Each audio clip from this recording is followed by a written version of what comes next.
नमस्कार दोस्तों। स्वागत है आप सभी का। दोस्तों, छत्तीसगढ़ जीएस सीरीज़ का ये हमारा दूसरा वीडियो लेक्चर है। इस वीडियो को भी आप डेमो के तौर पे हमारे यूट्यूब चैनल पे या एप्लीकेशन में जाके देख सकते हैं। और अगर आपको छत्तीसगढ़ जीएस का कंप्लीट पैकेज चाहिए तो प्ले स्टोर में जाकर Ajay Sahu online classes application download कर लीजिएगा। वहाँ पे आपको सीजी जीएस का कंप्लीट पैकेज अलग से मिल जाएगा। और आप चाहो तो सीजीपीसी प्री का कंप्लीट पैकेज भी ज्वाइन कर सकते हो अगर आप घर बैठे सीजीपीसी प्री की तैयारी करना चाहते हो तो सीजीपीसी प्री के कोर्स में अभी कुछ डिस्काउंट भी चल रहा है। अधिक जानकारी के लिए डिस्क्रिप्शन में दिए नंबर पे जाके आप कांटेक्ट कर सकते हैं, या फिर एप्लीकेशन में भी चैट का ऑप्शन रहता है। जैसे एप्लीकेशन आप डाउनलोड करेंगे तो वहाँ पे एक चैट का ऑप्शन दिखेगा, तो कोई भी कोर्स की जानकारी आपको चाहिए या कोई डाउट होगा तो वहाँ पे जाके आप डायरेक्ट चैट करके हमसे संपर्क कर सकते हैं। चलिए आगे बढ़ते हैं। आज हम बहुत सारे टॉपिक पढ़ेंगे और ये हर टॉपिक अपने आप में एक इंपॉर्टेंट टॉपिक है। ठीक है, हर टॉपिक से 1 से 2 क्वेश्चन आता है। तो आज का हम पूरा अगर क्लास का एनालिसिस करेंगे तो इस वीडियो से 3-4 क्वेश्चन डायरेक्ट एग्जाम में पूछे जा सकते हैं। पहला जो टॉपिक है वो है छत्तीसगढ़ की प्रशासनिक व्यवस्था। तो ये बहुत महत्वपूर्ण है क्योंकि अभी हाल ही में 28वां जिला बना गौरेला पेंड्रा मरवाही, और इसके साथ साथ 23 नए तहसील बने। तो जो चेंजेस होते हैं इस तरीके से वो बहुत इंपॉर्टेंट रहता है। कोई भी एग्जाम में जो करेंट से रिलेटेड डेटा होता है वो पूछ दिया जाता है। अब ये डेटा अगर आप अलग अलग बुक में देखेंगे या फिर अलग वेबसाइट में देखेंगे तो वहाँ पे अलग अलग होगा। तो मैं हर चीज़ का सोर्स आपको बता दूंगा, लिंक भी आपको दे दूंगा, है ना। ये पीडीएफ आपको एप्लीकेशन में मिल जाएगा। पीडीएफ में आपको लिंक दिया रहेगा, डायरेक्ट क्लिक करके आप वो चीज़ चेक कर पाएंगे। तो एग्जैक्टली आपको कौन सा आंसर लेना है वो भी आपको बता दूंगा ताकि एग्जाम में आप आंसर सही कर सको। तो बहुत महत्वपूर्ण टॉपिक है। फिर दूसरा टॉपिक है छत्तीसगढ़ की भौगोलिक स्थिति। हम यहाँ पे देखेंगे कि इंडिया में किस जगह छत्तीसगढ़ एग्जिस्ट करती है और इससे रिलेटेड जो भी महत्वपूर्ण फैक्ट है वो हम बात करेंगे। फिर तीसरा है सीमावर्ती राज्य एवं संलग्न जिले। सीमावर्ती राज्य मतलब पड़ोसी राज्य, छत्तीसगढ़ कितने राज्य से लगा हुआ है और उससे रिलेटेड इंपॉर्टेंट फैक्ट हम देखेंगे। फिर संलग्न जिले मतलब छत्तीसगढ़ का कोई जिला अगर किसी दूसरे राज्य से लगा हुआ है तो क्या क्या महत्वपूर्ण फैक्ट्स है उससे रिलेटेड, और अगर नहीं लगा हुआ है तो ऐसे कितने ज़िले हैं जो नहीं लगा हुआ है। तो जो किसी भी अदर राज्य से संपर्क में ऐसा कोई ज़िला जो नहीं रहता उसको हम भू आवेष्टित ज़िले या फिर लैंड लॉक्ड ज़िले हम कहते हैं, लैंड लॉक्ड डिस्ट्रिक्ट हम कहते हैं। तो ये सारे टॉपिक है, बहुत इंपॉर्टेंट है, एक एक करके हम चीज़ों को समझेंगे। पहला टॉपिक है प्रशासनिक व्यवस्था। ठीक है, तो इसके लिए आपको थोड़ा सा प्रशासनिक व्यवस्था समझा देता हूँ मैं कि एक्चुअल में क्या होता है। देखिए, गवर्नमेंट कहीं भी प्रशासन करने के लिए उसको इकाई में बांट देता है। कोई भी स्थान होगा, जैसे हमारा देश है, देश के नीचे स्टेट होता है, स्टेट के नीचे आपका संभाग हो गया, संभाग के नीचे जिला हो गया। अगर आप ग्रामीण एरिया में जाओगे तो ग्राम पंचायत होता है, नगरीय एरिया में जाओगे तो नगर पंचायत होता है। ये एक्चुअल में है क्या? ये प्रशासनिक इकाइयां हैं जहां से सरकार अपनी योजनाएं, अपनी बातें, अपनी जो अच्छा कार्य है वो लोगों तक पहुंचा सके। लोगों के भलाई के लिए प्रशासनिक इकाइयां बनाई जाती है। ठीक है, तो इसके बारे में हम पढ़ेंगे। और यहाँ हम देखेंगे कि छत्तीसगढ़ जब बनी थी 1 नवंबर सन 2000 में, तब से लेकर अब तक क्या चेंज हुआ है ना। तो 1 नवंबर 2000 से लेकर वर्तमान स्थिति की हम बात करेंगे। संभाग 1 नवंबर 2000 जब छत्तीसगढ़ बना तब 3 था और अब टोटल 5 है। इसके बारे में पिछले क्लास में मैंने बहुत डिटेल से बताया है, तो इस क्लास में मैं ज़्यादा कुछ नहीं बताता। अभी आपको क्या याद रखना है कि टोटल 5 संभाग है छत्तीसगढ़ में।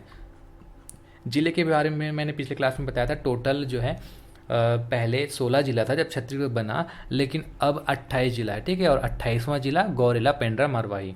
आपको याद रखना है कि टोटल छत्तीसगढ़ में 28 जिला है। तहसील ये बहुत इंपॉर्टेंट है क्योंकि यहाँ पे चेंजेस बहुत ज़्यादा हुए हैं ना। जब छत्तीसगढ़ राज्य बना तो सिर्फ 16 था। 16 के बाद काफ़ी टाइम तक 149 था, है ना। छत्तीसगढ़ में जो तहसील की संख्या वो बहुत टाइम तक 149 था। फिर एक तहसील बना बड़े बचेली, है ना, दंतेवाड़ा में एक तहसील बना बड़े बचेली, 150वां था। फिर बहुत टाइम तक 150 ही था। फिर 4 नए तहसील बने, शिवरी नारायण, चिरमिरी, रेंगाखार और लवन। ठीक है, तो ये 4 बने तब 154 हो गया। उसके बाद 23 और बने हाल ही में, तो टोटल इस तरह से 177 तहसील की संख्या 177। ये जो 23 नए हैं उसके बारे में मैं बहुत डिटेल से पढ़ाऊँगा। एक वीडियो भी मैंने अपलोड किया था 23 जो नए तहसील बने उसके बारे में। वहाँ पे कुछ चेंजेस आपको करना होगा। जैसे वहाँ पे मैंने कैलकुलेशन करके 173 बताया था, लेकिन वो 174 है एक्चुअल में। अभी मैंने छत्तीसगढ़ गवर्नमेंट का एक ऑफिशियल साइट देखा, उसमें छत्तीसगढ़ एट ग्लांस नाम से एक पीडीएफ अटैच्ड है। उस पीडीएफ का अगर आप डाउनलोड करेंगे तो वहाँ पे 154 दिखता है, वो पेज भी मैंने अटैच किया, वो मैं आपको दिखा दूंगा। तो इस तरह से अगर आप 154 + 23 करोगे तो 177 होता है। तो तहसीलों की संख्या 177 है, उसमें सिर्फ ये चीज़ अपडेट कर लेना आप, है ना। और अगर आपने वो वीडियो नहीं देखा है तो कोई बात नहीं, इस वीडियो में मैं पूरा डिटेल उसके बारे में भी बताने वाला हूँ।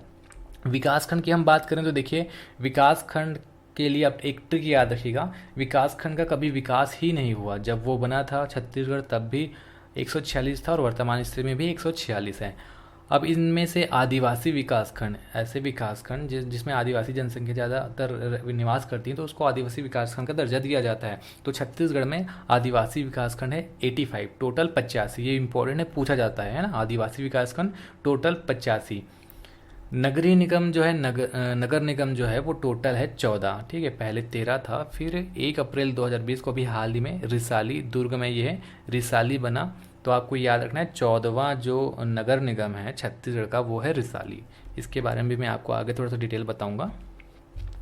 अब मैं जो सोर्स की बातें जो मैं कर रहा था उसके लिए मैं बता देता हूँ। देखिए जो वेबसाइट है, अब देखिए यहाँ पे DECSC.gov.in, इस पर जाकर आप क्लिक करके छत्तीसगढ़ का एक पीडीएफ है CG एट ग्लांस, ये पीडीएफ आप डाउनलोड कर सकते हैं। तो उस पीडीएफ का एक पेज मैंने अटैच किया हुआ है और इसमें भी कुछ चेंजेस हुए हैं, है ना। ये छत्तीसगढ़ गवर्नमेंट का पीडीएफ है। अब लोग क्या करेंगे, इसको डायरेक्ट जाके इसको सही भी मान सकते हैं क्योंकि छत्तीसगढ़ गवर्नमेंट का ही है करके। तो 2-3 जगह अलग अलग है, वो हर जगह मैं आपको बता रहा हूँ। जैसे छत्तीसगढ़ एट ग्लांस में ये पेज नंबर लगभग 10 के आसपास में होगा। इसमें ये लिखा है कि टोटल 27 जिले, तो 28वां बन गया। तो आप यहाँ पे अपडेट कर लीजिएगा, छत्तीसगढ़ में टोटल 28 जिले हैं, है ना। अब जो जो इम्पोर्टेंट है मैं आपको बता देता हूँ। यहाँ पे बहुत कुछ लिखा हुआ आप देख सकते हैं, लेकिन हर चीज़ आपको याद रखने की ज़रूरत नहीं है। जो पूछी जाती है वो हम देखेंगे। तहसील, जैसे कि मैंने आपको बताया कि 154 लिखा हुआ था, फिर अभी 23 और बन गया तो 177, ये चीज़ आप अपडेट कर लीजिएगा। अब जिला पंचायत भी बढ़ गया है गौरेला पटना के साथ, तो ये भी 28 हो जाता है ना। अब यहाँ पे हम देखेंगे कि नगर निगम जो है, नगर निगम 13 था, मैंने बताया कि रिसाली बन गया। नगर पालिका में भी अपडेट कर लीजिएगा, ये 43 हो गया है। और नगर पंचायत ये 109। अब कहाँ कहाँ पे क्या क्या लिखा हुआ है, अगर आप इकोनॉमिक सर्वे का पीडीएफ देखेंगे, इकोनॉमिक सर्वे के पीडीएफ में आपको ये वाला डेटा दिखेगा। उसमें लिखा हुआ है कि नगर पालिक निगम 13 है, जबकि यहाँ पे एक और बन गया है रिसाली, तो ये 14 हो जाएगा। नगर पालिक परिषद 43 ये सही है और नगर पंचायत 109 ये सही है। तो इस तरह से टोटल क्या हो जाएगा, 166 हो जाएगा। तो ध्यान दीजिए, अगर आप गवर्नमेंट का पीडीएफ भी पढ़ेंगे तो वहाँ पे आपको चेंजेस करना पड़ेगा। अब ये एक और लिंक है जिस पे आप क्लिक करके जा सकते हैं। संजनालय नगर तथा ग्राम निवेश नवा रायपुर अटल नगर जिला रायपुर छत्तीसगढ़, इस तरह से लिखा हुआ उस पेज में। इसमें साफ साफ लिखा हुआ है कि जिला 28 है, गांव 20,199 है, ग्राम पंचायत 10,971 है, नगर पालिक परिषद है 14, नगर पालिक निगम है 14, सिर्फ 14 है, 14वां रिसाली। नगर परिषद है 43 और नगर पंचायत है 109। इस तरह से जो नगरीय निकाय है यहाँ पे आप ध्यान दीजिए 166 है। तो वर्तमान स्थिति के अनुसार देखियो, अलग अलग में अलग अलग था, सब में अलग अलग था, मैंने दिखाया। तो आपको क्या लेना है आंसर, ये वाला आंसर लेना है। एक बार रिविजन कर लेते हैं। जिला 28, तहसील 177, नगर निगम 14, नगर पालिक परिषद 43, नगर पंचायत 109। इस तरह से टोटल जो है नगरीय निकाय 166। ये इंपॉर्टेंट है क्योंकि हर जगह आप कंफ्यूज हो गए और सारा कंफ्यूजन मैंने क्लियर किया है, अलग अलग जगह कैसे अलग अलग लिखा हुआ है ना। तो ये आप ऑथेंटिक मान सकते हैं, ये वाला आंसर आपको लेना है। आगे बढ़ते हैं, कुछ महत्वपूर्ण फैक्ट मैं आपको बता देता हूँ। जैसे मैंने आपको बताया था कि टोटल छत्तीसगढ़ में 5 संभाग है, तो ये पिछले क्लास में भी मैंने आपको बता दिया था कि जो बस्तर है वो सबसे बड़ा संभाग है एरिया वाइज की हम बात करें। लेकिन जनसंख्या वाइज हम बात करें तो बस्तर में सबसे कम लोग रहते हैं। पूरे संभाग की हम बात करें तो बस्तर संभाग में सबसे कम लोग रहते हैं, तो जनसंख्या वाइज से छोटा संभाग हो जाता है। और दुर्ग की हम बात करें तो सबसे छोटा एरिया वाइज है ना, दुर्ग सबसे छोटा संभाग है। और जनसंख्या में सबसे छोटा हम बात करें तो बस्तर संभाग होता है। अब यहाँ पे आपको ये चीज़ भी ध्यान देना है कि जनसंख्या में सबसे बड़ा जो संभाग है वो बिलासपुर है। बस्तर में वैसे जनसंख्या के हिसाब से सबसे छोटा है, लेकिन बिलासपुर जो है वो जनसंख्या के हिसाब से सबसे बड़ा है। तो एक बार इसको मैं और बता देता हूँ ताकि आप दिक्कत में ना आए। ठीक है, सबसे बड़ा एरिया वाइज बस्तर, सबसे छोटा एरिया वाइज दुर्ग, और जनसंख्या वाइज सबसे बड़ा बिलासपुर, जनसंख्या वाइज सबसे छोटा बस्तर। सबसे बड़ा तहसील जो है वो है पौड़ी उपरोड़ा कोरबा में। ये तहसील के बारे में मैं आपको और डिटेल से बताऊंगा। सबसे बड़ा विकासखंड बिलासपुर, ये कहाँ बिल्हा, ये कहाँ है? बिलासपुर में। सर्वाधिक तहसील वाला जिला तो ये है जांजगीर चांपा में। देखिए पहले सर्वाधिक तहसील में इसमें 10 था, फिर 150 से जब 4 और बना तो उसमें से एक था सिवरी नारायण, है ना। तो सिवरी नारायण कहाँ पे है? जांजगीर चांपा में। तो फिर एक 10 में एक और जोड़ेंगे तो 11 हो गया। फिर 23 और बना, तो 23 में से 3 ही जांजगीर चांपा में थे। तो इस तरह से टोटल 14 हो जाता है। सर्वाधिक तहसील वाला जिला में आपको याद रखना है, सर्वाधिक तहसील वाला जिला है जांजगीर चांपा। पहले 10 था, अब 14 हो गया। जितने बार तहसील बनाए जा रहे हैं जांजगीर चांपा में तहसील बना ही जा रहे हैं, इसलिए ये बढ़ बढ़ के 10 से 14 हो गया है। न्यूनतम तहसील वाला जिला नारायणपुर, इसमें सिर्फ 2 तहसील है, नारायणपुर और अबूझमाड़। शक्ति को 28वां शिक्षा जिला एवं मरवाही को 28वां राजस्व जिला बनाया गया है। तो ये अब चाहे तो याद रख सकते हैं अगर डायरेक्ट एग्जाम में पूछा गया तो। आगे बढ़ते हैं। जो फैक्ट मैं आपको बताया उसको मैप में हम रिवाइज कर लेते हैं। दुर्ग, जैसे मैंने आपको बताया कि संभाग के दृष्टिकोण से हम देखेंगे तो सबसे छोटा संभाग ये है। बिल्हा बिलासपुर में है, सबसे बड़ा विकासखंड। जांजगीर चांपा सर्वाधिक तहसील वाला जिला, टोटल 14 है। बस्तर सबसे बड़ा संभाग क्षेत्रफल के दृष्टिकोण से अगर हम देखें तो, और जनसंख्या के दृष्टिकोण से देखें तो यही सबसे छोटा भी हो जाता है। पौड़ी उपड़ौरा जांजगीर चांपा में है, सबसे बड़ा तहसील है ना। तो पौड़ी उपड़ौरा है सबसे बड़ा तहसील, जबकि बिल्हा है सबसे बड़ा विकासखंड। ठीक है, ये चीज़ आपको याद रखना है। आगे बढ़ते हैं। नवीन तहसील के बारे में मैं आपको बता देता हूँ कि नया तहसील कौन कौन सा बना है। पहले जैसे 149 था तो 150वां मैंने आपको बताया बड़े बचेली दंतेवाड़ा। दंतेवाड़ा कहाँ पे है? यहाँ पे। तो आप यहाँ पे लिख लीजिएगा बड़े बचेली 150वां, ऐसे मैप बनाकर लिख लीजिएगा, है ना। इसके बाद 4 और तहसील बनाए गए। कौन कौन सा? ये एक है सिवरी नारायण, फिर है चिरमिरी, फिर है रेंगाखार, फिर है लवंड। सिवरी नारायण कहाँ पे है? जांजगीर चांपा है। तो इसलिए मैंने आपको बताया कि जैसे सबसे अधिक तहसील वाला जिला जो था जांजगीर चांपा, वो 10 + 1 11 हुआ। फिर 23 और बने, वहाँ पे 3 और बनाया तो 14 हो गया। ठीक है, तो चिरमिरी है आपका कोरिया में, रेंगाखार है आपका कबीरधाम में, लवण है आपका बलौदा बाजार में। तो ये 4 बने, फिर 154 हो गया। फिर 11/11/20 को 11 नवंबर 2020 को 23 नए तहसीलों का गठन किया गया। इस प्रकार वर्तमान में टोटल 177 तहसील हैं। अब 177 तहसील में से 23 तहसील जो हाल ही में नए बनाए हैं उसके बारे में मैं आपको और डिटेल बता देता हूँ। तो हाल ही में 23 नए तहसील बनाए गए। एक्चुअल में क्या हुआ था, मुख्यमंत्री ने 15 अगस्त को घोषणा किया था कि 25 नए तहसील बनाए जाएंगी। अब इस 25 में से 23 ही बन पाई हैं। और ये कब बना? 11/11/2020 को। ठीक है, 11/11/2020 को राजपत्र में अधिसूचना का प्रकाशन किया गया, और प्रकाशन के बाद ही आधिकारिक रूप से वो प्रभावशील में आ गया, और उद्घाटन भी औपचारिक रूप से किया गया, ऑनलाइन ही किया गया 11/11/2020 को। ठीक है, तो इस तरीके से 11/11/20 को 23 नए तहसील का गठन किया गया। अब 23 नए तहसील जो हैं कितने जिले को प्रभावित किया? कौन कौन से जिला में 23 तहसील बना? टोटल इस तरह से 15 जिले थे। ठीक है, कुल 15 जिलों में नए तहसील का निर्माण किया गया। इस प्रकार अब राज्य में 23 नए तहसीलों के साथ तहसीलों की कुल संख्या, याद रखिए बार बार मैं बोल रहा हूँ, 177 हो गया है। तहसीलों की कुल संख्या कितना हो गया है? 177 हो गया है। अब 15 नए जिले जिनमें तहसीलों का पुनर्गठन हुआ वो कौन कौन सा है? तो ये जिला हम देख लेते हैं। संभाग के वाइज अगर हम देखें तो ऊपर आप आओगे सरगुजा संभाग में तो सभी जिले हैं, तो एक ही बार में याद रह हो जाएगा। कोरिया, सूरजपुर, बलरामपुर, सरगुजा, है ना। कोरिया, सूरजपुर, बलरामपुर, सरगुजा, जसपुर। तो ये सभी जिले सरगुजा संभाग के सभी जिले में इसका इफेक्ट देखने को मिलता है। बिलासपुर में आप देखेंगे, बिलासपुर संभाग में तो मुंगेली, बिलासपुर, कोरबा, जांजगीर चांपा। ठीक है, गौरेला पेंड्रा मारवाही हाल ही में बना तो इसको आप स्किप कर दीजिएगा। और रायगढ़, इसको अगर आप दोनों को काट देंगे तो जो बचा है ना 6 में से ये 4 जहाँ पे इफेक्ट पड़ा है। अब हम दुर्ग संभाग में आएंगे तो राजनांदगांव, दुर्ग, बालोद। रायपुर संभाग में रायपुर और धमतरी, सिर्फ आपको याद रखना है। और नीचे आपको बस्तर संभाग में सिर्फ एक याद रखना है, सुकमा। इस तरह से अगर आप संभाग वाइज याद रखने की कोशिश करेंगे तो ऑटोमेटिक ये 15 का 15 याद हो जाएगा। हर फैक्ट को आप मैप में बनाइए और मैप से कनेक्ट करिए और मैप से याद रखने की कोशिश करिए, तब जाके एग्ज़ाम में आपको क्वेश्चन बनाने में बहुत आसानी होगा, है ना। आगे बढ़ते हैं। किस संभाग के कितने जिले में नए तहसील बनाए गए, ये मैं आपको बता देता हूँ। तो सरगुजा संभाग में, अगर सरगुजा संभाग की हम बात करें तो कितने जिलों में बना, है ना, हम जिला की बात करें, अभी तहसील की बात नहीं कर रहे हैं। सरगुजा संभाग के कितने जिलों में इफेक्ट पड़ा, ये हम बात करें तहसील बनने के बाद, तो टोटल 5, ठीक है। बिलासपुर में टोटल 4, इसी तरह दुर्ग में देखेंगे तो टोटल 3, रायपुर में 2 और बस्तर में 1। तो बहुत आसान है, 5 4 3 2 1, ठीक है, 5 4 3 2 1, ऊपर से नीचे। ऊपर सरगुजा में 5, उसके नीचे बिलासपुर में 4, उसके नीचे ये दुर्ग है तो दुर्ग में 3, उसके नीचे रायपुर संभाग में हम देखें तो 2, और सबसे नीचे बस्तर में हम देखें तो 1, है ना। तो संभाग वाइज हम देखें तो ये भी आसान हो जाएगा, 5 4 3 2 1 याद रख लीजिएगा। सर्वाधिक सरगुजा संभाग में इफेक्ट पड़ा 23 नए तहसीलों का, और सबसे कम इफेक्ट पड़ा बस्तर में सिर्फ 1। किस संभाग में कितने नए तहसील बने, ये हम देखें, है ना।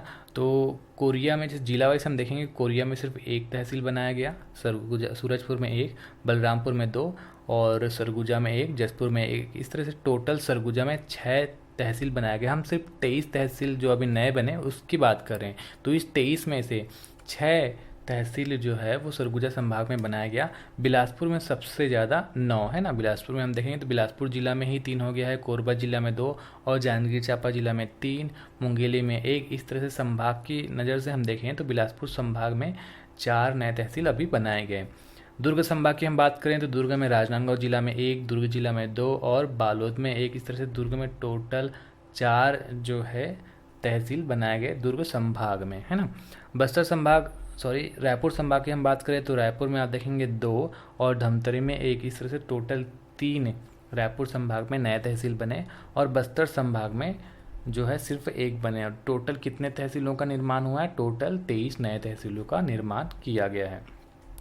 किस जिले में सबसे अधिक तहसील बने, तो जांजगीर चांपा तो आपको एकदम याद रखना है ना। उसके साथ साथ बिलासपुर में 3 बने हैं, तो ये आप याद रखिएगा, जांजगीर चांपा और बिलासपुर में 3 तहसील बने। फिर बलरामपुर में 2, कोरबा में 2, दुर्ग में 2 और रायपुर में 2, है ना। ये दोनों डायरेक्ट सीधा 2 याद रख लेना, ये दोनों डायरेक्ट सीधा 3 याद रख लेना। इसके अलावा सिर्फ सबसे ऊपर में 1 और ये कोरबा वाला 2 याद रख लेना। बाकी जितने भी 15 जिले हैं उसमें से इतने में से इसके अलावा सब में 1 ही बने हैं, है ना। तो जांजगीर चांपा में आपको याद रखना है 3, तो 10 + 1 + 3, इस तरह से 14 जांजगीर चांपा सबसे अधिक तहसील वाला जिला बन गया है। आगे बढ़ते हैं। नवनिर्मित तहसीलों में क्या क्या आपको इम्पोर्टेंट है, क्या याद रखना है, तो 23 तहसील में से 1 तहसील मुंगेली का है, इसका नाम है लालपुर थाना, है ना। ये आपको याद रखना है कि सबसे बड़ा तहसील है ये। 23 में से हम बात कर रहे हैं, जो अभी 23 बना उसमें से सबसे बड़ा तहसील है। कुल गांवों की संख्या 93 गांवों को इसमें शामिल किया गया है। पटवारी हलकों की संख्या, ये इंपॉर्टेंट नहीं, उतना पूछा नहीं जाएगा, गांव में थोड़ा सा ध्यान दे सकते हैं ना। पटवारी हलकों की संख्या 24 है। तो हम देखेंगे कि 23 में से सबसे बड़ा कौन सा है, थाना लालपुर। कहाँ पे है ये, लालपुर थाना मुंगेली डिस्ट्रिक्ट के अंदर ये बनाया गया है नया तहसील, जो कि सबसे बड़ा है। और सबसे छोटा सुकमा में आप देखेंगे सबसे छोटी तहसील सिर्फ 22 गांव को शामिल करके बनाया गया, और इसका नाम है गादीरास, ठीक है। तो गादीरास 23 में से सबसे छोटा, और इस 23 में से सबसे छोटा सबसे बड़ा मुंगेली का लालपुर थाना तहसील। अब आगे बढ़ते हैं। दुर्ग में भी एक चीज़ याद रख लीजिएगा, दुर्ग का जो भिलाई 3 है वो दूसरी बड़ी तहसील है। 23 में से सबसे बड़ा लालपुर थाना हो गया, और दूसरी बड़ी कौन सा हो गया, दुर्ग का भिलाई 3। इसमें 90 गाँव को शामिल किया गया था, जबकि लालपुर थाना में कितने गाँव को शामिल किया गया, 93 गाँव को शामिल किया गया। अब ये 23 तहसीलों के नाम आप मैप में देख सकते हैं, इसमें लिखा हुआ है, PDF को जूम करके देख लीजिएगा एप्लीकेशन में। और अगर आपको नहीं दिख रहा है साफ साफ तो एक एक करके हम इसका नाम पढ़ लेते हैं कि कौन कौन से ज़िले में क्या क्या तहसील बना है ना। रायपुर जिला में तहसील का नाम बना है, 2 तहसील है। रायपुर जिला में खरोरा और गोबरा नवापारा, ये 2 तहसील बनाया गया। धमतरी जिले में बखारा 1 तहसील बनाया गया। दुर्ग जिला में बोरी भिलाई 3 ये 2 बना। राजनांदगांव जिले में गंडई, बालोद जिला में अर्जुंदा, बिलासपुर में ये 3 देखिए, सकरी, रतनपुर और बेलगहना, है ना। मुंगेली में लालपुर थाना और 23 में से ये सबसे बड़ा है, 93 गाँव को इसमें शामिल किया गया। जांजगीर चांपा याद रखेंगे, इंपॉर्टेंट है, 3 इसमें नया बना, ठीक है। सारा गांव, बमनी डी और बाराद्वार, है ना। अब आगे बढ़ते हैं। कोरबा, इसमें 2 बना, दर्जी और हरदी बाजार। सरगुजा में 1 बना, दरिमा। बलरामपुर में 2 बना, रामचंद्रपुर, सामरी। और कोरिया में 1 बना, किल्हाटी। इसके बाद आगे बढ़ते हैं। सूरजपुर में लटोरी, जसपुर में सन्ना को बनाया गया तहसील और सुकमा में बनाया गया गादीरास। तो ऐसे 23 के 23 याद रखने की ज़रूरत नहीं है, पूछा नहीं जाएगा। जो इम्पोर्टेंट है वो पूछ दिया जाएगा, जैसे मुंगेली का लालपुर थाना, सुकमा का गादीरास। ये 2 कम से कम याद रखिएगा। और ये याद रखिएगा कि कितने जिलों को इफेक्ट किया है ना। एक बार रिवाइज करा देता हूँ मैं। टोटल 23 नए तहसील बनाए गए। 23 में से सबसे बड़ा लालपुर थाना मुंगेली का था, सबसे छोटा सुकमा का गादीरास। और 23 तहसील जो बना वो कितने जिलों में बना, ये 15 जिलों में बना। और कब इसका उद्घाटन किया गया, 11/11/2020। तो इतना ही अगर आप ध्यान में देंगे तो आपका क्वेश्चन बन जाएगा एग्जाम में। आगे बढ़ते हैं। ये मैप मैंने बना दिया है, जूम करके भी दिखा दिया है। चाहो तो इसी तरह आप नोट्स बना लीजिएगा 23 तहसीलों का।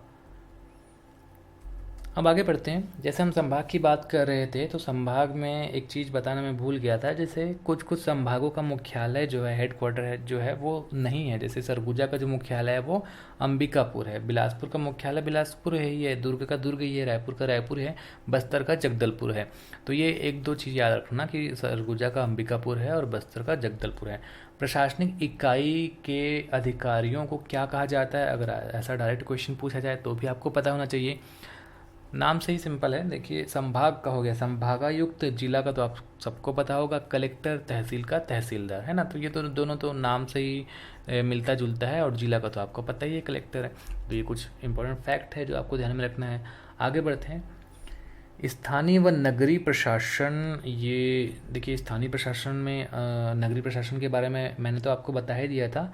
अब यहाँ पे हम देखेंगे कि जैसे ग्राम पंचायत वगैरह हो गया, जनपद पंचायत हो गई, इसकी संख्या वर्तमान स्थिति के अनुसार की कैसी है। तो उसी सोर्स में आप देखेंगे तो ये दिखेगा, जिला पंचायत 28, जनपद पंचायत 146 और ग्राम पंचायत 10,971।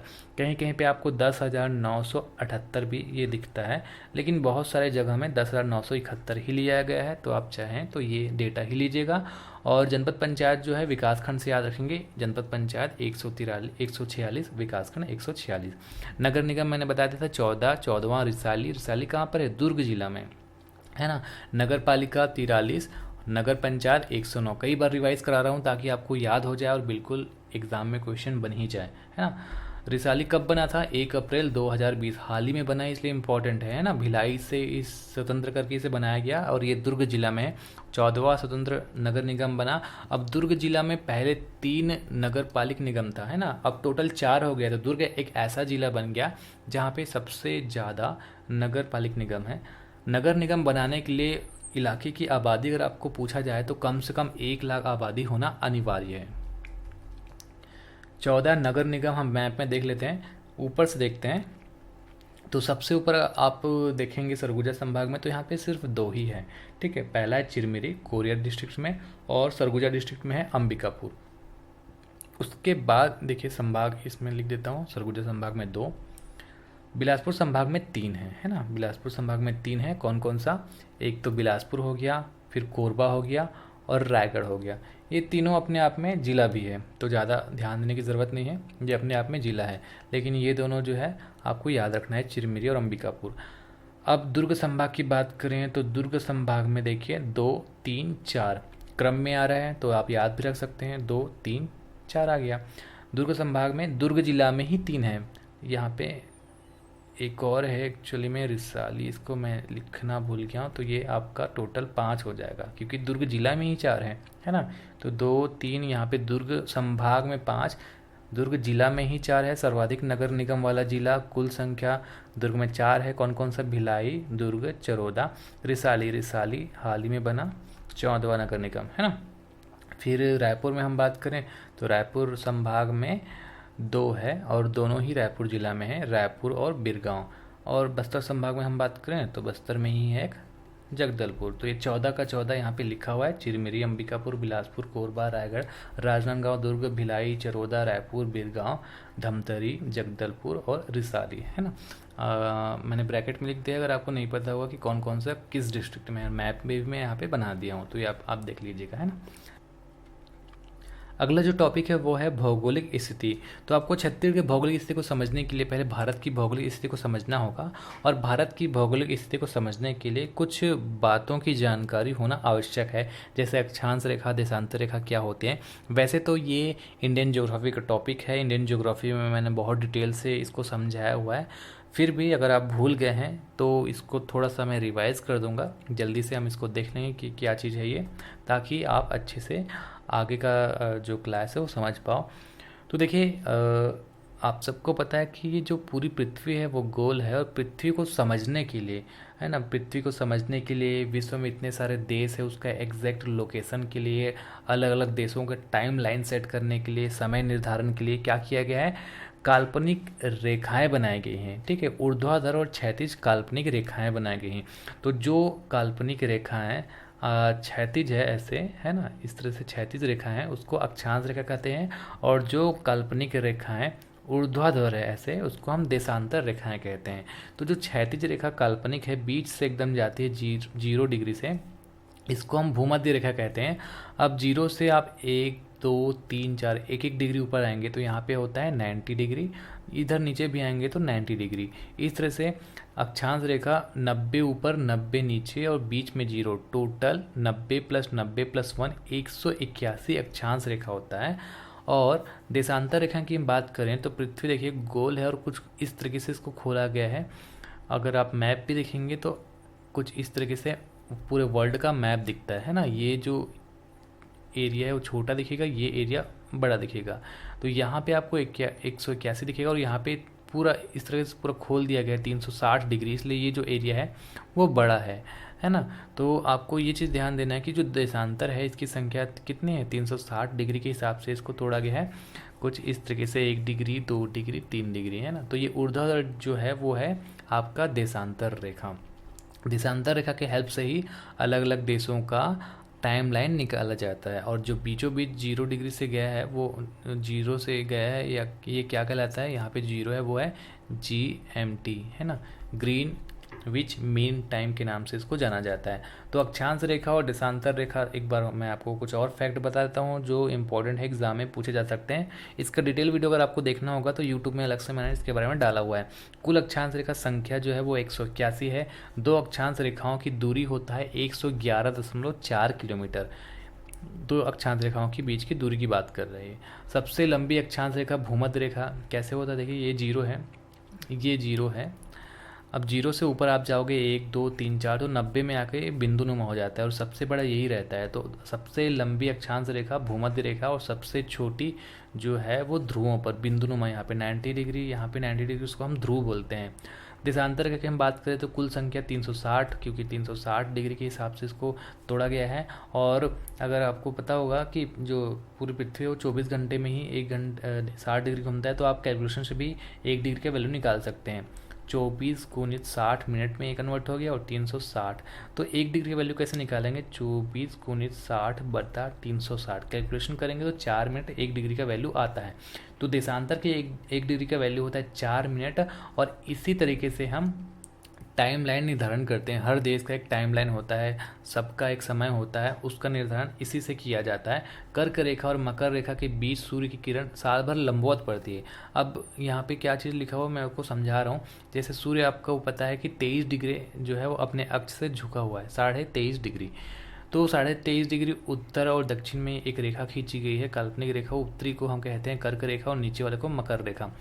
ये क्यों खींची गई है, क्योंकि यहाँ पे जो जैसे यहाँ पे सूर्य है ना, तो सूर्य के जो यहाँ पे किरणें हैं ये लंबवत डायरेक्ट यहाँ पे पड़ती है, इसलिए यहाँ पे ज़्यादा गर्मी, ज़्यादा हीट होता है। और इस एरिया में जितने लोग रहते हैं वो थोड़े डार्क होते हैं, काले होते हैं, क्योंकि यहाँ पे ज़्यादा गर्मी पड़ता है। इंडिया में भी आपको यहाँ पे देखेंगे तो कुछ इस तरीके से भारत है। भारत के कश्मीर के लोग गोरे होते हैं और दक्षिण के लोग काले होते हैं, इसलिए क्योंकि यहाँ पे इस एरिया में ज़्यादा हीट पड़ता है, तो ये कारण है। भारत की यदि हम बात करें तो देखिए भारत यहाँ पे है, ये हो गया आपका अक्षांश। तो ये 0 डिग्री हो गया, और उत्तर की ओर बढ़ेंगे तो इसको हम कहते हैं उत्तरी अक्षांश। ये देशांतर रेखा हो गया, ये आपका जाएगा इधर पश्चिम और इधर पूर्व, है ना। तो भारत कहाँ पर है? पूर्वी देशांतर उत्तरी अक्षांश। भारत कहाँ पर है? पूर्वी देशांतर उत्तरी अक्षांश। यहीं पर छत्तीसगढ़ है। तो अगर भारत पूर्वी देशांतर उत्तरी अक्षांश में है तो छत्तीसगढ़ भी पूर्वी देशांतर उत्तरी अक्षांश में ही होगा, क्योंकि छत्तीसगढ़ भारत का एक स्टेट है। इतना क्लियर हो गया। अब जीएमटी और आईएसटी के बारे में बता देता हूँ। देखिए यहाँ पे ये पूरा वर्ल्ड का मैप हो गया समझ लीजिए, और इसके बीचों बीच एक जीएमटी रेखा आपको दिखेगा जो इंग्लैंड से होकर गुजरता है। इसका फुल फॉर्म है ग्रीनविच मीन टाइम, है ना। तो ये जो चीज़ है वो पूरे देश से रिलेट होता है, और सभी देश का जो समय का निर्धारण इसी से ही किया जाता है। बीचों बीच गुजरता है ये इंग्लैंड से। अब यहाँ पे अगर अब इधर आगे आएंगे तो ये 0 डिग्री हो गया, 1 2 3 4 5 6 से आगे आते आते आते यहाँ पे 82.5 डिग्री पे आता है। तो ये जो चीज़ है वो आईएसटी है, ठीक है। आईएसटी का मतलब इंडियन स्टैंडर्ड टाइम होता है। अब अगर हम भारत का जो समय निर्धारण यहाँ से करते हैं तो 5.5 डिग्री आगे तो जो समय है वो एग्जैक्टली नहीं निकल पाता, इसलिए अपना खुद का आईएसटी बनाया गया। हर देश अपना एक टाइमलाइन बनाता है ताकि वो अपने समय का निर्धारण कर सके, है ना। तो देखिए आगे क्यों लिखा है, यहाँ पे सूर्य है और ये पूर्व दिशा है, तो सूर्य पहले इधर उगेगा फिर जाके यहाँ पे, तो यहाँ पहले सुबह होगा फिर यहाँ पे सुबह होगा, इसलिए आगे है। अगर आप मोबाइल में सेटिंग भी करोगे तो 5:30 GMT ऐसे लिखा होता है ना, तो प्लस लिखा होता है, तो इसलिए है क्योंकि भारत आगे है। आगे कैसे हो गया, ये 0 था 82.5 डिग्री, तो 82.5 डिग्री गुणित 4 करोगे और इसको अगर आप घंटे में निकालोगे तो 5.5 ही आता है। तो उम्मीद करता हूँ ये आपको समझ में आ गया होगा। अब ये जो आईएसटी है वो भारत की कहाँ से होकर गुजरता है, इलाहाबाद की मिर्ज़ापुर से। नैनी, अभी अगर आपको ऑप्शन में लिखेगा तो इलाहाबाद के नैनी नामक स्थान से इसको लिया गया है। अब ये हो गया आईएसटी और ये हो गया कर्क रेखा। कर्क रेखा और आईएसटी पूरे भारत में एक जगह कटता है, छत्तीसगढ़ में। उस स्थान का नाम है सूरजपुर। ध्यान दीजिएगा, सूरजपुर लेना है, कोरिया नहीं लेना है। अब इंडिया का लोकेशन मैं आपको थोड़ा सा और जल्दी से बता देता हूँ। ये हो गया जीएमटी, ये हो गया इंडिया, ये देशांतर रेखा 1 2 3 4 ऐसे आ रहा है। तो यहाँ पे 68 डिग्री 7 मिनट में गुजरात से टकराता है ना। तो ये इंडिया का लोकेशन हो जाता है। ये आपका कौन सा रेखा है, देशांतर रेखा। तो देशांतर रेखा में आप याद रखेंगे 68 97, और अक्षांश में भी ऐसे याद रखेंगे तो आपको ये पता चल जाएगा जैसे ये 0 है 1 2 3 ऐसे आएगा, तो ये 8 आपको याद रखना है और ऊपर 37, है ना। तो यहाँ पे आप देखेंगे ये भारत भूमि है, ये भारत ही भूमि है, भारत भूमि है, और ये यहाँ पे द्वीप है। तो अगर आपको पूछा जाता है कई बार कि भारत भूमि का दक्षिण बिंदु या फिर भारत का दक्षिण बिंदु, ठीक है, तो ये अलग अलग है। भारत जो निकोबार, अंडमान निकोबार है वो भी भारत के ही पार्ट है, लेकिन भारत भूमि से अलग है, बीच में समुद्र भी है, वो एक द्वीप है। तो इस तरह से आपको याद रखना है कि यहाँ का जो लोकेशन है वो आप अक्षांश की स्थिति में देखेंगे तो 6 डिग्री 8 मिनट है। तो इंडियन ज्योग्राफी मैंने इसको बहुत डिटेल से पढ़ाया हुआ है, आप देख लीजिएगा। यहाँ से यहाँ का जो डिस्टेंस है वो है 120 मिनट, इसीलिए इंडिया ने अपना एक बीचों बीच आईएसटी बनाया है। क्यों बना है, क्योंकि अगर आप यहाँ देखेंगे 120 मिनट में 2 घंटे का अंतराल होता है।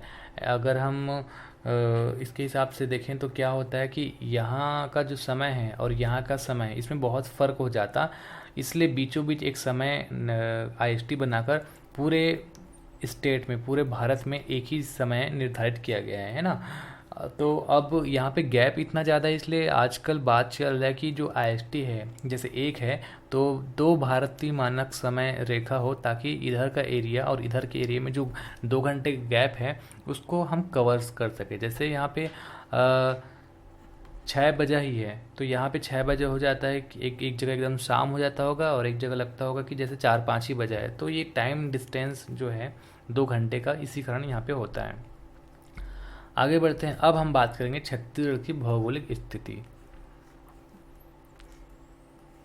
जैसे ये इंडिया था और ये छत्तीसगढ़ है, हाँ। तो यहाँ पे हम बात करते हैं अक्षांशीय स्थिति। अक्षांश मतलब यहाँ पे ये 0 हो गया, 1 2 3 4 ऐसे करके यहाँ पे छत्तीसगढ़ को टच करेगा। तो अक्षांशीय स्थिति है उत्तर में। हम बात करें तो उत्तर में आप देखेंगे यहाँ पे अक्षांशीय उत्तरी अक्षांशीय होगा, क्योंकि मैंने आपको बताया था उत्तरी जैसे कैसे उत्तरी होता है, ये आपका उत्तर होगा और ये आपका पूर्व होगा। तो उत्तर या पूर्व लिखने की ज़रूरत नहीं है, आप सिंपली समझ जाना। ये जो नीचे वाला एरिया होगा, शुरुआत तो इधर से होगा, तो नीचे वाला कम होगा, है ना, 17 होगा। नीचे वाला एरिया 17 है, ऊपर वाला 24 है। नीचे वाला 17, ऊपर वाला 24। सबसे दक्षिणी बिंदु सुकमा है छत्तीसगढ़ का, सबसे दक्षिणी बिंदु सुकमा है छत्तीसगढ़ का। सबसे ऊपरी बिंदु, उत्तरी बिंदु या ऊपरी बिंदु कह लो, ये है बलरामपुर रामानुजगंज। सबसे आपका राइट साइड या फिर पूर्वी बोलो तो जसपुर होता है, और सबसे लेफ्ट साइड या दक्षिणी बोलो तो ये है आपका बीजापुर। तो यहाँ पे हम अक्षांश की बात करें तो 1, 2, 3, 4 ऐसे आकर छत्तीसगढ़ को टच करेगा 17 डिग्री में 46 मिनट में। उसके बाद यहाँ पे अक्षांश रेखा आता है 24 डिग्री 5 मिनट। 17 और 24 बीच में कितना, लगभग 7 डिग्री का गैप है। अब यहाँ पे देशांतर में हम बात करेंगे तो 1, 2, 3 ऐसे आते आते यहाँ पे बीजापुर में टच करेगा 80 डिग्री 15 मिनट, और यहाँ पे 84 डिग्री 24 मिनट। 80 84 कितने डिग्री का फ़र्क है, 4, जबकि इसमें 7 डिग्री का फ़र्क है। क्यों? क्योंकि छत्तीसगढ़ की चौड़ाई कम है, चौड़ाई है मात्र 435 किलोमीटर के आसपास, जबकि लंबाई ज़्यादा है, लंबाई है 700 किलोमीटर के आसपास, इसलिए ऐसा होता है। तो आपको ध्यान क्या रखना है, सबसे उत्तरी सबसे दक्षिणी जिला, सबसे पूर्वी सबसे पश्चिमी जिला, ठीक है। उसके बाद 17, 24, 80, 84। अब 17, 24, 80, 84 याद रख लेंगे। बाकी का जो मिनट वाला है उसको आप कैसे ध्यान देंगे, तो उसको ये आप ये ध्यान दोगे कि ऊपर वाला जो 24 था ये 84 के साइड में आ जाएगा, ठीक है।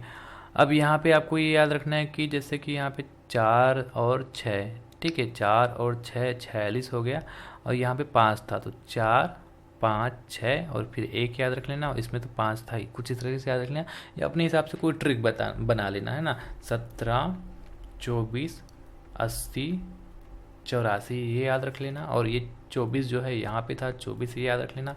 अब आपको क्या याद रखना है, यहाँ पे 5 था, यहाँ पे था 15, और यहाँ पे था 4 और 6। अपने हिसाब से कोई ट्रिक भी बना लेना, है ना, तो ये चीज़ ऑटोमेटिक आपका याद हो जाएगा। ये सब मैंने पढ़ा दिया कि सबसे उत्तरी जिला, सबसे दक्षिणी जिला। आगे बढ़ते हैं। छत्तीसगढ़ का विस्तार भी मैंने पढ़ा दिया आपको कि अगर चौड़ाई की हम बात करें तो चौड़ाई है 435 किलोमीटर, और लंबाई की बात करें तो लंबाई है 700 किलोमीटर। आगे बढ़ते हैं। अब बहुत महत्वपूर्ण टॉपिक है कर्क रेखा एवं आयष्टी रेखा, और इसमें हर बुक में मतभेद है, और अलग अलग एग्ज़ाम में भी कई बार इसका आंसर अलग अलग ले लिया गया है, लेकिन मैं आपको जो बताऊंगा आप वही याद रखिएगा। आप अपने स्तर पर भी एनालिसिस कर सकते हैं। जैसे मैं हर बार बोलता हूँ, छत्तीसगढ़ जो डेटा है अलग अलग बुक में अलग होता है, और कई लोग जो है अपने स्तर पर एनालिसिस करके उस चीज़ को समझ जाते हैं। तो मैंने अपने स्तर पर एनालिसिस किया है, आप चाहो तो अपने स्तर पर और कर लीजिएगा। छत्तीसगढ़ में कर्क रेखा 3 जिले से होकर गुजरती है। तो वास्तव में जो, अगर हम ये मान लेते हैं ये छत्तीसगढ़ है, तो वास्तव में कर्क रेखा एकदम ऐसे क्षैतिज है और आयष्टी एकदम ऊर्ध्वाधर है। मैंने ऐसे क्यों बनाया है, ताकि आप आसानी से याद रख सको। ट्रिक बना दिया मैंने, इसी ट्रिक के आधार पर आप मैप बना लीजिएगा तो आपको याद हो जाएगा। छत्तीसगढ़ का जो ऊपर का 3 जिला था, कोरिया, सूरजपुर, बलरामपुर, ये ऊपर सबसे ऊपरी 3 जिला है। तो इसी से सबसे ऊपरी जिला बस याद रख लेना, इससे कर्क रेखा जाता है। तो सबसे ऊपर 3 जिला है मात्र, कोरिया, सूरजपुर, बलरामपुर, जिससे आपका कर्क रेखा होकर गुजर जाता है। तो 3 ऐसे जिले हैं जो छत्तीसगढ़ में कर्क रेखा को काटती है। उसके बाद हम याद रखेंगे आयष्टी। तो आयष्टी में आपको याद रखना है 7। कौन कौन सा, नीचे से शुरू करेंगे। गरियाबंद महासमुंद है ना, दोनों लगा हुआ है।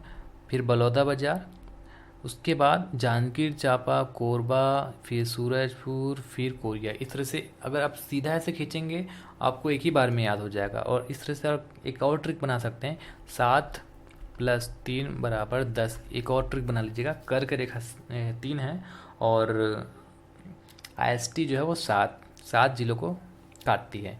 तो कई बार क्या होता है, कर्क रेखा तो याद रहता है क्योंकि ऊपर ऊपर जो टॉप के जो 3 जिले थे, कोरिया, सूरजपुर, बलरामपुर, वो तो था। लेकिन कर्क रेखा आयष्टी जो है सॉरी मैंने शायद उल्टा बोल दिया। जैसे कर्क रेखा सिर्फ 3 जिले में जाता है, ये तो हमको याद था, कोरिया, सूरजपुर, बलरामपुर। लेकिन कई बार हम भूल जाते हैं कि जो आईएसटी है वो कितने ज़िले से होकर जाता था, 7 या 6। तो आप सिंपल चीज़ बता दिया हूँ, 10 याद रखना, 10 में से 3 घटाओगे तो 7 आता है। और ये मैप अगर आप याद रखेंगे तो और कुछ याद रखने की ज़रूरत नहीं है। एक फैक्ट बड़ा इंपॉर्टेंट है, जैसे कर्क रेखा और आईएसटी किस ज़िले से होकर गुजरता है, तो आपको याद रखना है सूरजपुर। सूरजपुर ही है जहाँ से ये होकर गुजरता है। कई लोगों ने मतलब यहाँ पे ये भी बात बोला था कि कोरिया से होकर गुजरता है, कई बुक में भी मिलेगा आपको, लेकिन आपको सूरजपुर ही लेना है ना। अगर आपको कहीं कोरिया भी दिख जाता है तो एग्ज़ाम में आप सूरजपुर ही लेंगे। सूरजपुर में कर्क रेखा और आईएसटी एक दूसरे को काटती है। छत्तीसगढ़ के पड़ोसी राज्य देख लेते हैं हम। टोटल 7 पड़ोसी राज्य है छत्तीसगढ़ का। कौन कौन सा है यहाँ मैं आपको मैप में दिखाता हूँ। ये आपका उत्तर प्रदेश हो गया, मध्य प्रदेश हो गया, महाराष्ट्र हो गया, फिर तेलंगाना हो गया, फिर आंध्र प्रदेश हो गया, फिर उड़ीसा हो गया और झारखंड हो गया। तो ये टोटल 7 ऐसे राज्य हैं जो छत्तीसगढ़ से कनेक्टेड हैं, छत्तीसगढ़ के पड़ोसी राज्य हैं। अब इसको हम एरिया के हिसाब से क्रम में बैठाते हैं। एरिया का मतलब ये हो गया कि इस 7 में से सबसे बड़ा राज्य कौन है, एरिया के पॉइंट ऑफ क्षेत्रफल में सबसे बड़ा कौन है इन 7 में, ऐसा पूछा जा सकता है। तो क्षेत्रफल में सबसे बड़ा है मध्य प्रदेश, सबसे छोटा है झारखंड। ये 2 याद रखना, क्योंकि 7 के साथ तो आप भूल जाओगे या थोड़ा सा कॉम्प्लिकेशन हो सकता है। तो सबसे पहला मध्य प्रदेश कैसे याद रहेगा, जिससे टूट कर बना है वही सबसे बड़ा है। तो छत्तीसगढ़ किससे टूट कर बना है, छत्तीसगढ़ मध्य प्रदेश से टूट कर बना है। और अगर आपको दूसरा पूछ दिया जाए तो एम से मध्य प्रदेश, एम से महाराष्ट्र, इस तरह से ये 1 2 और ये लास्ट झारखंड। ये बस याद रख लेना, 7 को साथ में एरिया वाइज याद रखने की ज़रूरत नहीं है। और अगर आप ये मैप याद रखेंगे तो ये 7 के 7 भी याद हो जाएगा। आगे बढ़ते हैं। अब इस 7 राज्यों में भी कुछ फैक्ट है, जैसे कौन सा राज्य जो है वो कितने ज़िलों से लगा हुआ है, काउंट करके भी पूछ दिया जाता है ना कि टोटल बताइए। या इस तरह से जाएगा कि निम्न में से कौन सा जिला मध्य प्रदेश से नहीं लगा हुआ है, या मध्य प्रदेश से कितने ज़िले छत्तीसगढ़ में लगे हुए हैं, टोटल 6 या 7, इस तरह से भी आ जाए। तो आप कैसे बना सकते हैं, है ना। या फिर इस तरह से आ जाएगा कि मध्य प्रदेश के लेफ्ट में है छत्तीसगढ़ या राइट में छत्तीसगढ़ है, या छत्तीसगढ़ के उत्तर में कौन सा राज्य है, दक्षिण में कौन सा राज्य है। सबका एक ही सॉल्यूशन है, ये मैप अगर आप अपने माइंड में बैठा लोगे तो हर तरीके का क्वेश्चन आप बना लोगे। तो ऊपर से देखते हैं। बलरामपुर मैंने आपको बताया था कि सबसे उत्तरी जिला है, सबसे दक्षिणी जिला आपको मैंने बताया था सुकमा है, और सबसे यहाँ पे जसपुर लिख लीजिएगा, जसपुर है सबसे पूर्वी, और बीजापुर है सबसे पश्चिमी। ये 4 हो गया, सबसे ऊपर, सबसे नीचे, सबसे दाएं, सबसे बाएं। इसके अलावा राजनांदगांव, पिछले क्लास में भी मैंने आपको बताया, लेकिन इस बार हम और अच्छे से पढ़ लेते हैं इस चीज़ को। तो सबसे ऊपर और सबसे नीचे यहाँ पे हम 2 लाइन ड्रॉ करेंगे कुछ इस तरीके से, है ना। सबसे ऊपर और सबसे नीचे हम 2 लाइन ड्रॉ की, सबसे पूर्व में 1, सबसे पश्चिम में 1, है ना। ऊपर 2-2, नीचे ऊपर और नीचे 2-2, लेफ्ट राइट में 1-1। इसके अलावा राजनांदगांव एक्स्ट्रा याद रखना है, बस आपका काम हो गया। जैसे मैंने आपको मैप दिखाया था छत्तीसगढ़, आपको पता है कि छत्तीसगढ़ यहाँ पे है, तो छत्तीसगढ़ की इस साइड ही मध्य प्रदेश है, इतना तो पता ही है ना। तो ये मध्य प्रदेश आप लिख लीजिएगा। मध्य प्रदेश के नीचे महाराष्ट्र, ये आपको पता है, तो नीचे महाराष्ट्र आ जाएगा। अब छत्तीसगढ़ के उत्तर में सिंपल है, उत्तर में ही उत्तर प्रदेश है, तो ये नाम से उत्तर प्रदेश याद हो जाएगा। उत्तर प्रदेश की जस्ट इस साइड झारखंड है, इतना तो आपको पता होगा, है ना। तो उत्तर प्रदेश झारखंड भी याद हो जाएगा। छत्तीसगढ़ की इस साइड उड़ीसा है, ये भी आपको पता है, तो ये उड़ीसा भी याद हो जाएगा। अब तेलंगाना आंध्र प्रदेश में आपको याद रखना है कि सबसे नीचे आंध्र प्रदेश है, और आंध्र प्रदेश से अभी हाल में टूट के तेलंगाना बना है, और आंध्र प्रदेश की इस साइड है तेलंगाना। तो इस तरीके से ये सब के सब याद हो जाएगा। मध्य प्रदेश के नीचे महाराष्ट्र, तेलंगाना के इस साइड आंध्र प्रदेश, इस साइड तो उड़ीसा है ही, उत्तर में उत्तर प्रदेश है ही, और उत्तर प्रदेश की इस साइड झारखंड। तो इस तरीके से आप ये चीज़ याद रख लीजिएगा। अब मैं आपको बताऊंगा कि जैसे आप कैसे याद रख सकते हैं कितने ज़िले कनेक्टेड हैं। एक एक करके हम बढ़ते हैं। पहला लेते हैं मध्य प्रदेश। मध्य प्रदेश 7 जिला से लगा हुआ है। अब यहाँ पे कौन कौन से ज़िले मैं आपको याद करवाता हूँ। जैसे ये लाइन हमने खींचा तो इसके इस पार्ट से काउंट करेंगे ना, ये जो इस तरफ है इससे हम काउंट करेंगे। अब ये हो गया बलरामपुर 1, मध्य प्रदेश से हम काउंट कर रहे हैं ना कि कितना ज़िला लगा हुआ है। एक हो गया बलरामपुर, दो हो गया आपका ये अब सूरजपुर हो गया, फिर ये तीसरा हो गया कोरिया, चौथा हो गया। अब यहाँ पे ध्यान दीजिए, ये पूरा पहले बिलासपुर था, पूरा पहले बिलासपुर था और बिलासपुर मध्य प्रदेश से सटा हुआ था। लेकिन क्या हुआ, ये जो एरिया है इसको गौरेला पेंड्रा मारवाही नया जिला बना दिया गया है ना। ये नीचे वाला आपका ऊपर वाला कोरबा है और ये नीचे वाला जांजगीर चांपा। ये जो एरिया है, ये जो एरिया है इसको गौरेला पेंड्रा मारवाही बना दिया गया। तो ये चौथा हो गया, फिर नीचे मुंगेली पांचवा हो गया, ये हो गया आपका छठवा, ये कौन सा है कवर्धा या कबीरधाम, और सातवां राजनांदगांव। तो टोटल 7 जिले जो मध्य प्रदेश से कनेक्टेड हैं। आपको समझ में आ गया है कौन कौन से, मैंने नाम भी बता दिया। अब नीचे आते हैं, महाराष्ट्र के 4 जिले मैं आपको काउंट करके बताता हूँ। पहला राजनांदगांव हुआ, ये लाइन के नीचे ही हम देख रहे हैं ना। पहला राजनांदगांव हुआ, दूसरा हो गया कांकेर, तीसरा हो गया नारायणपुर, चौथा हो गया बीजापुर। तो महाराष्ट्र के 4 जिले आसानी से याद हो जाएंगे। अब हम आते हैं यहाँ पे तेलंगाना में। तो यहाँ बीजापुर है और यहाँ पे सुकमा है, तो बस ये 2 ही है, बीजापुर एक और सुकमा 2। सुकमा में मात्र एक है आंध्र प्रदेश, और आंध्र प्रदेश सबसे छोटा सीमा बनाता है छत्तीसगढ़ से। जैसे ये छत्तीसगढ़ है और ये है आंध्र प्रदेश, तो बहुत छोटा सीमा बनाता है। इसका जो डिस्टेंस है मात्र 38 किलोमीटर के आसपास है ना, छोटा डिस्टेंस बनाता है। ऐसा कौन सा राज्य है जो सबसे छोटा सीमा बनाता है, तो आप याद रखेंगे आंध्र प्रदेश, और ये सुकमा से लगा हुआ है। तो इस तरह से सुकमा और आंध्र प्रदेश में आपको याद रखना कि सिर्फ एक जिले का शेयरिंग है। फिर उड़ीसा, उड़ीसा बहुत इंपॉर्टेंट है, सबसे अधिक जिलों से कनेक्टेड और सबसे ज़्यादा सीमा भी बनाता है। यहाँ से लेकर यहाँ तक सबसे बड़ा सीमा भी बनाता है और सबसे ज़्यादा 8 जिला से कनेक्टेड है। अब ये 8 जिला कौन कौन सा है मैं आपको बता देता हूँ। यहाँ से काउंट करते हैं। पहला हो गया आपका सुकमा, दूसरा हो गया आपका बस्तर, तीसरा हो गया कोंडागांव, चौथा हो गया धमतरी, पांचवा हो गया गरियाबंद, छठवा हो गया महासमुंद, सातवां हो गया आपका रायगढ़ और आठवां हो गया जशपुर। तो टोटल 8 जिला से उड़ीसा लगा हुआ है। अब धमतरी में आप क्या याद रखेंगे, धमतरी और उड़ीसा के बीच आपको ये याद रखना है सबसे कम अंतर राज्यीय सीमा वाला ये जिला है। सबसे कम अंतर राज्यीय सीमा वाला जिला है धमतरी, मतलब धमतरी उड़ीसा के बीच जो सीमा है। तो और ये धमतरी अपने आप में जिला भी है, तो सबसे कम अंतर्राज्यीय जिला सीमा वाला जिला धमतरी है। अब ऊपर आते हैं झारखंड। झारखंड में 2 जिला आपको याद रखना है, एक जसपुर हो गया और बलरामपुर हो गया। उत्तर प्रदेश में सिर्फ एक जिला बलरामपुर। अब आपको जैसे मैंने बताया था सबसे ऊपर ध्यान देना है बलरामपुर और सबसे नीचे सुकमा, इसमें ध्यान देना है और इसमें 2-2 लाइन खींचना है।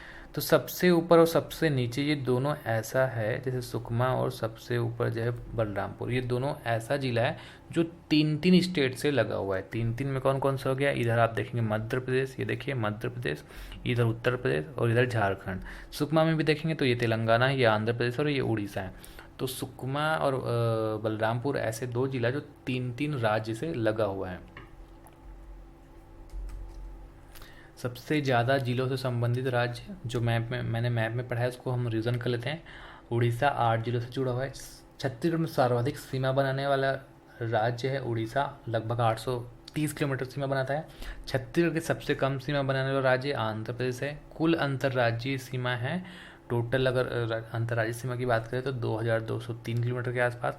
इन 7 में से कौन सा ऐसा राज्य है जो क्षेत्रफल में सबसे बड़ा है। मैंने आपको बताया था कि क्षेत्रफल में सबसे बड़ा पड़ोसी राज्य है मध्य प्रदेश और सबसे छोटा है झारखंड, और मध्य प्रदेश के बाद दूसरे नंबर में कौन था, महाराष्ट्र। अब ऐसे ये भी पूछ दिया जाता है छत्तीसगढ़ से स्थिति बताइए कि उत्तर प्रदेश छत्तीसगढ़ किस ओर है, तो उत्तर में है, उत्तर पूर्व में झारखंड है, पूर्व में उड़ीसा है, दक्षिण में आंध्र प्रदेश है। तो अगर वो मैप याद कर लेंगे तो ये सब चीज़ याद हो जाएगा, अलग से इसे रटने की ज़रूरत नहीं रहेगा।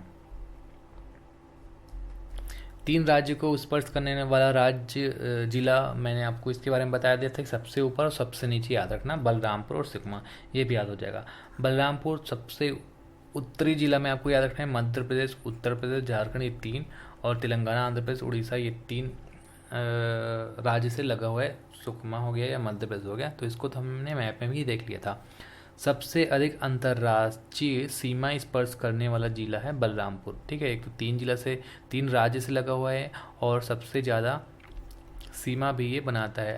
ऐसा जिला जो 3 राज्य से लगा हुआ है, साथ साथ सीमा भी ज़्यादा, इन दोनों में से ये ज़्यादा सीमा शेयर करता है, ये कहने की कोशिश कर रहा है।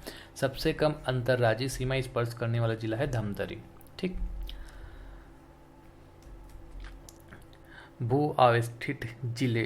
भू अवस्थित का मतलब ये है कि ऐसे जिले जो किसी भी राज्य से कनेक्टेड नहीं हैं। तो जो जो कनेक्टेड थे वो तो मैंने आपको काउंट करके बता दिया। अब जो कनेक्टेड नहीं है वो मैं आपको बता देता हूँ। जैसे कि सरगुजा है, सरगुजा के ऊपर बलरामपुर है, इधर जसपुर है, इधर रायगढ़ हो गया, इधर कोरबा हो गया, इधर हो गया आपका सूरजपुर। तो सब तरफ से घिरा है अपने ही डिस्ट्रिक्ट से, छत्तीसगढ़ के अपने ही डिस्ट्रिक्ट से, किसी भी राज्य से नहीं लगा है, इसलिए हो गया भू अवस्थित या लैंडलॉक्ड। तो एक एक करके काउंट कर लेते हैं। यहाँ पे सरगुजा, कोरबा, जांजगीर चांपा, बलरामपुर, रायपुर, सॉरी ये बलौदा बाजार है, गलती से मैंने बलरामपुर कर दिया, बलौदा बाजार, रायपुर, बालोद, दुर्ग, बेमेतरा और दंतेवाड़ा। यहाँ भी एक याद रखना है, बिलासपुर। बिलासपुर हाल ही में लैंडलॉक्ड हो गया, पहले नहीं था ये, पहले भू अवस्थित नहीं था, पहले भू अवस्थित टोटल 9, अब हो गया था, अब हो गया है 10, पहले था 9 अब हो गया है 10। दुर्ग संभाग में सबसे ज़्यादा लैंडलॉक्ड जिला है, बालोद हो गया, दुर्ग हो गया, बेमेतरा हो गया। ठीक है, इसको करेक्ट कर लीजिएगा, बालोद नीचे है और बेमेतरा ऊपर है। ठीक, आगे बढ़ते हैं। तो आज की क्लास में इतना पढ़ेंगे, आगे हम अगले क्लास में देख लेंगे। आज की क्लास से बस इतना ही। नमस्कार, धन्यवाद।